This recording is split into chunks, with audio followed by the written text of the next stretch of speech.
नमस्कार मित्रांनो, आपण या व्हिडिओमध्ये रिझनिंग म्हणजेच तर्कशास्त्रावर आधारित महत्त्वाचे 10 प्रश्न बघणार आहोत, जे की येणाऱ्या आर-आर-बी ग्रुप डी तसेच IBPS, TCS आधारित सरळ सेवा परीक्षेसाठी अत्यंत उपयुक्त असतील. व्हिडिओ चालू करण्यापूर्वी मी सर्वांना विनंती करतो की ज्यांनी चॅनलला सबस्क्राईब नाही केलं त्यांनी लवकरात लवकर सबस्क्राईब करून घ्या. तर चला सुरू करूया व्हिडिओला.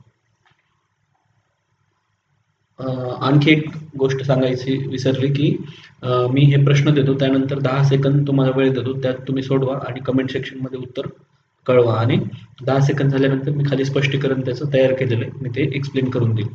तर बघा, पहिला प्रश्न हा आहे, खालीलपैकी कोणती संख्या इतरांपेक्षा वेगळी आहे? 189, 113, 131 अशा संख्या दिल्यात आणि 4 पर्याय आहेत. तर 189, 113, 131, 139 पैकी कुठली वेगळी संख्या? तर तुम्ही सॉल्व्ह करून कमेंट सेक्शनमध्ये कळवा.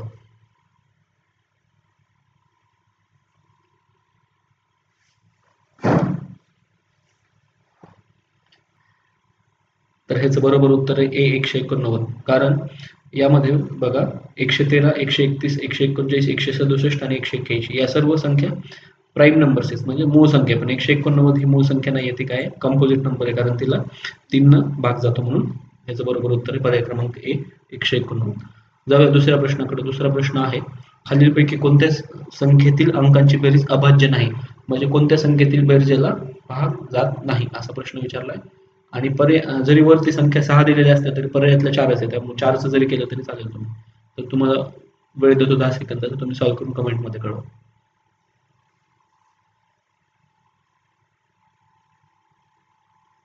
तर बघूया उत्तराकडे. याचं बरोबर उत्तर आहे पर्याय क्रमांक बी 345.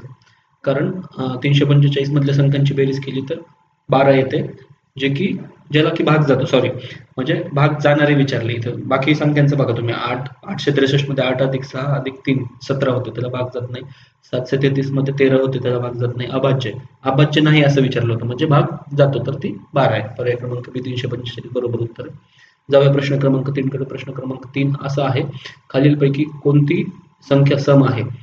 13, 15, 39 आणि 34. बघा, एखादा असा पण प्रश्न कधी कधी चुकून एवढा सोपा विचारला जाऊ शकतो. त्याचं बरोबर उत्तर आहे ऑप्शन 4 34. जाऊया प्रश्न क्रमांक 4 कडे. प्रश्न क्रमांक 4 आहे, खालील संख्या जोड्यांपैकी वेगळी कोणती? 30, 14, 74, 38, 54, 26, 86, 42.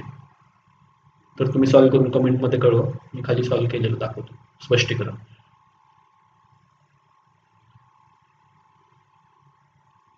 तर बघा, ह्याचं बरोबर उत्तर आहे पर्याय क्रमांक बी 74, 38. कारण यामध्ये पहिली संख्या आहे, त्याला भागिले 2 वजा 1 केल्यानंतर दुसरी संख्या येते. बघा तुम्ही, 30 भागिले 2 15 वजा 1 14, 74 भागिले 2 37 वजा 1, इथं 36 यायला पाहिजे, तर इथं 38 आहे, म्हणून हा पर्याय क्रमांक बी ह्याचं उत्तर आहे. जाऊया प्रश्न क्रमांक 5 कडे. प्रश्न क्रमांक 5 आहे, खालील संख्या जोड्यांपैकी वेगळी कोणती? 72, 215, 99, 296, 86, 252 आणि 115, 344.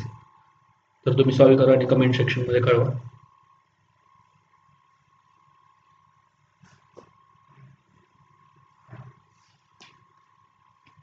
तर बघा, याचं बरोबर उत्तर आहे पर्याय क्रमांक सी 86, 252. कारण ह्या ठिकाणी पहिली संख्या गुणिले 3 वजा 1 बरोबर दुसरी संख्या, असं लॉजिक आहे. परंतु पर्याय क्रमांक 3 86, 252 मध्ये हे लागू होणार नाही, कारण 86 गुणिले 3 वजा 1 केलं तर 257 येतं, परंतु इथं 252 दिलेलं असल्यामुळे तो वेगळी संख्या आहे, आणि ते त्याचं उत्तर पर्याय क्रमांक सी आहे. जाऊया प्रश्न क्रमांक 6 कडे. प्रश्न क्रमांक 6 आहे, खालील त्रिकुटांपैकी वेगळे कोणते? 9, 44, 218, 6, 31, 156, 13, 66, 331 आणि 16, 81, 407. तर तुम्ही सॉल्व्ह करा, 10 सेकंद देतो आणि कमेंटमध्ये उत्तर कळवा.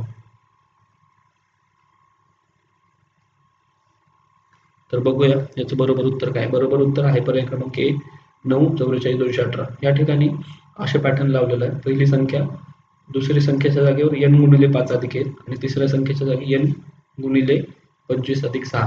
तर आपण बघू शकता, इथं करू शकता 6 गुणिले 5 अधिक 1 31 आणि तिसऱ्या संख्येच्या जागी काय n इंटू 25 25 सख 150 अधिक 6 156. इथं पण बघू शकता 13 इंटू 5 65 अधिक 1 66 आणि 13 गुणिले 25 330, जवळपास 330, 330 होतं, प्लस 1 331 केलेलं आहे या ठिकाणी प्लस सॉरी 325 प्लस 6 331 केलं म्हणजे इथं 9 गुणिले 5 अधिक 1 इथं 46 पाहिजे होतं तर इथं 44 असलं मग ऑप्शन ए 9 44 218 हे याचं उत्तर आहे. जाऊया प्रश्न क्रमांक 7 कडे. खालील संख्या जोड्यांपैकी वेगळी कोणती? 7 354 5 136 9 742 8 523 तर सॉल्व्ह करा आणि कमेंटमध्ये कळवा.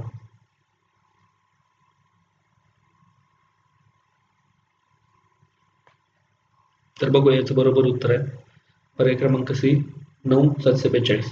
तर इथं बघा लॉजिक कसं लावलं की 7चा क्यूब अधिक 11 7चा क्यूब 343 अधिक 11 केलं 354 येतं 5चा क्यूब 125 अधिक 11 136 येतं परंतु या ठिकाणी 9चा क्यूब जो असतो तो 729 अधिक 11 केलं तर 740 यायला पाहिजे परंतु 742 दिलेलं असल्यामुळे पर्याय क्रमांक सी याचं बरोबर उत्तर.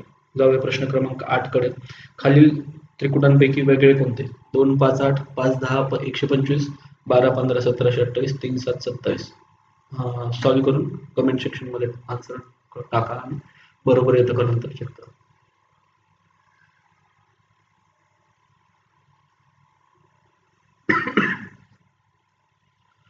तर पाहूया याचं बरोबर उत्तर आहे पर्याय क्रमांक 2 5 10 125. या ठिकाणी असं लॉजिक यूज केलेलं आहे की पहिली संख्या n तर दुसरी संख्या 2n+1 आणि तिसरी संख्या पहिल्या संख्येचाच क्यूब आहे म्हणजे n चा क्यूब आहे.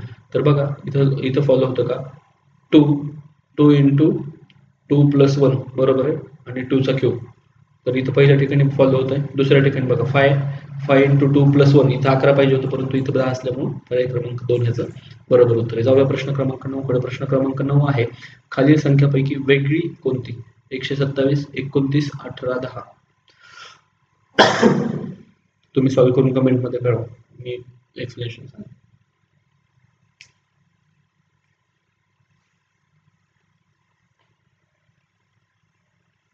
तर पहा याचं उत्तर आहे पर्याय क्रमांक सी 18 कारण की बाकी संख्यांमध्ये n क्यूब म्हणजे एखाद्या संख्येचा क्यूब प्लस 2 ऍड केल्यानंतर ती संख्या आलेली. तर बघू शकतो 5चा क्यूब अधिक 2 127 3चा क्यूब अधिक 2 29 इथं 2चा क्यूब 8 अधिक 2 10 पण बरोबर आहे पण 18 ह्या लॉजिकमध्ये बसत नसल्यामुळे याचं बरोबर उत्तर आहे पर्याय क्रमांक सी 18. जाऊया शेवटच्या आणि 10व्या प्रश्नाकडे. बघा 10वा प्रश्न असा आहे एका परीक्षेत 70% विद्यार्थी पास झाले जर एकूण 300 विद्यार्थी असतील तर नापास किती झाले? सॉल्व्ह करून कमेंटमध्ये कळवा मी उत्तर सांगेल.